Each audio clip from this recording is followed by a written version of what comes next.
right, fellas, so let's get right into it. This is the Freedom Ordnance FG15 Grip. So it makes your AR a Gatling gun. And we'll get the legality part out of the way, because a lot of you guys will be like, the ATF wants to know your location. Get some new material in the comments, guys. Come on, impress me down there. Don't let me just roll my eyes again. Gatling guns are legal, and like this one behind me, it just transfers as a firearm. There's no tax stamp, and it's been even clarified several times since the 1800s that something that cranks to activate the trigger, it's fine. In the past, we've had some cheap ones on the market. They were plastic, they bolted in the trigger guard, so then you could not use your trigger like a regular, rifle would, and then they would just break.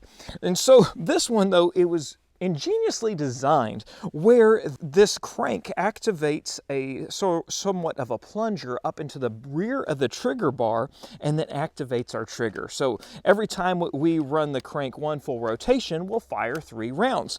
Here's what else is neat about it. It doesn't matter which way we go. We can roll it backwards, we can roll it forwards, we can roll it back and forth and be able to activate our trigger and then, activate our string of fire that way.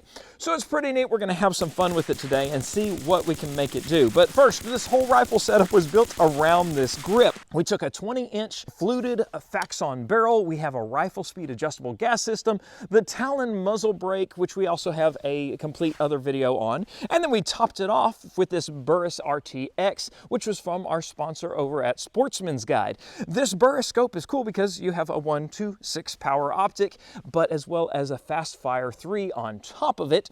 And so we have a 600-yard compensator inside. So guys, make sure you check out our sponsor Sportsman's Guide for everything that you enjoy to do outdoors. From hunting, fishing, camping, hiking, or just hanging around a bonfire in the backyard, you're gonna find it over at Sportsman's Guide. Military surplus, tree stands, blinds, rods and reels, ATV accessories, clothing, footwear, all the name brands that you know and trust and love, and a full line of firearms, ammo, and accessories. And use my code TOPSHOT for $20 off your first $100 purchase over at sportsmansguide.com.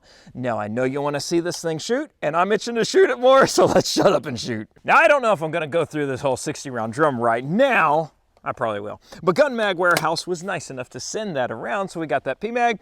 Let's just, we're gonna start slow, see what our group looks like, and then just increase as we get comfortable with it. So going hot. Wow. I say wow because it's just a nice little cycle. Anyway, it would keep going.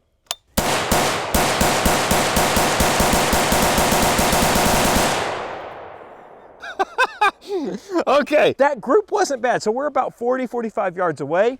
And let's see, through the 6X optic, most of them were in the A box, and then just a few started to get on the outside, but we were going at a good pace. So I want to go and just see how I can do maybe 10 rounds with a trigger finger. So once this crank is out, it's got like a neutral position when you poke it in. And so now it kind of freely spins. But we'll have a little more safety talk later, but you got to be careful when you're messing with that crank at all, like you're messing with the trigger. All right, so I got a LaRue MBT trigger on it. We're just gonna put about 10 rounds downrange. It helps if you actually charge the rifle.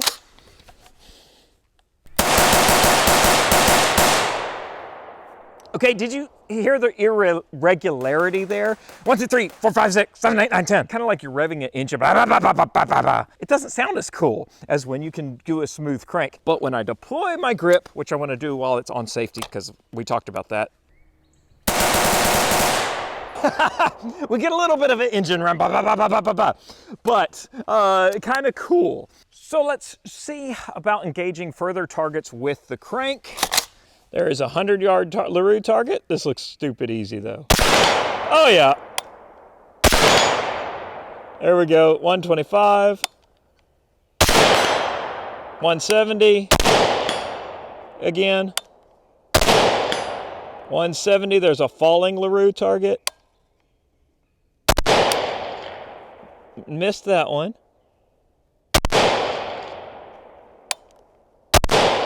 There it went. For some reason, I didn't need any holdover. All right, so back at 270, we got our furthest target. Let's see.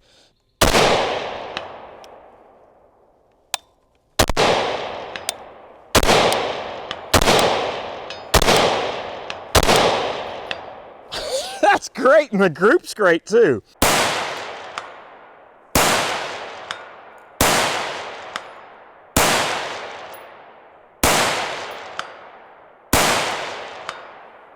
Okay, that's kind of fun. Once it kind of got into the angle with the grip, I'm just rolling my wrist back and forth because you can rock it. And it makes me wonder, you know, I've always wondered, and a lot of people have as well, if the trigger is the most effective. I know it's the most traditional way of pulling or making the firearm fire. I've heard there's some like thumb presses that have been experimented with, but this gives you options if you wanted to just do something different and rock it, which also brings up the subject of trigger weight. So we have a full video on this Mantis Blackbeard system, which is pretty legit, and it actually fires a laser out so you can train. But what we're going to use for it right now is the trigger resetting, so then we can show you how it works. So on the inside, every time I pull the trigger, it allows it to reset so we could practice dry fire practice. Well, with this crank, so now it sounds like a laser, but. So we have a LaRue MBT 2-stage trigger here. It's a flat faced and a flat bow. I like that the most.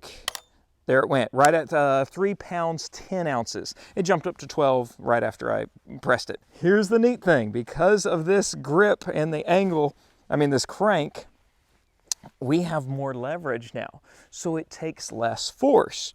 So we're gonna reset, and let's see, here we go. All right, we're moving at 1 pound. Oh, it already went off, 1.3 pounds. Well, 1 pound, 3 ounces. So reset. 1 pound, 1.2 ounces. So, if you could get over the fact that your hand is in a different position as you're firing, if you really wanted to use this for some precision shooting and just kind of rolling your thumb around, there may be something there. I'm not endorsing it like that. I'm just giving you options that this is kind of neat. It has 7 bolts that will bolt and keep the left side panel on it.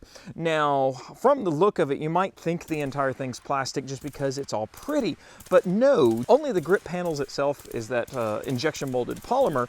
On the inside, it's all steel nitride coated parts, and you have an actual ball bearing that runs it. And you can see the bolts that you will be replacing, not only your grip, but the bolt itself. The grip feels smaller to me than a Magpul grip or something, which is impressive because you could have just made it really big and honking because you got to put stuff inside, but no, it's actually a little slimmer and it feels good in the hand.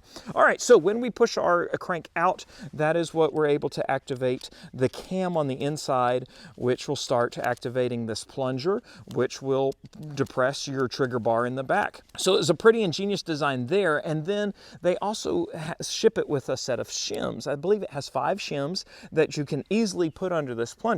What I'm running here is a Pimento State Armory lower because I just wanted the one that had a full stock on it, and that LaRue trigger.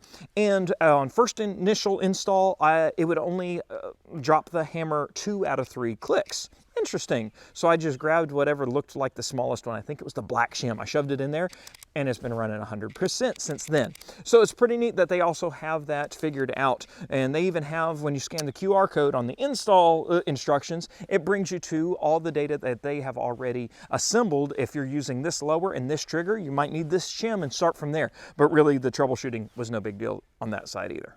It is Top Shot Tree Service time. We have several hundred rounds of green tip sent to us by our friends over at ammunitionusa.com. We put the OSS suppressor on here and dialed our rifle speed down to 9. And just because now it's a little bit quieter. Put our Accutech bipod on. It has nice spike feet, so hopefully it can really just lock in. Shut up and shoot. Oh, this burst is nice in this case. Oh, it moved a little.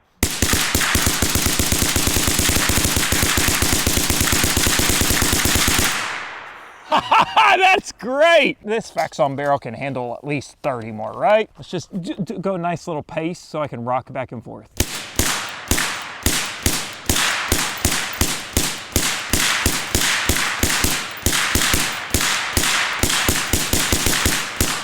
I like the rocking. I actually like the rocking better. You'll have to carefully come behind here and see what we blew out. I think all we have left is the edges. That blew that chunk out. There is something shiny right here, and it looks like it's a nail, but it's the penetrator core, it's that steel core from a M855. So that is pretty cool. We've seen jacket and stuff all the time, but to just have everything shut off and leave just a, you know, the steel core is kind of cool.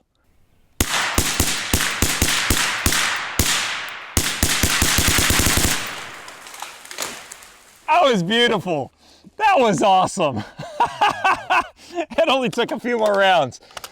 Well, that worked quite nicely.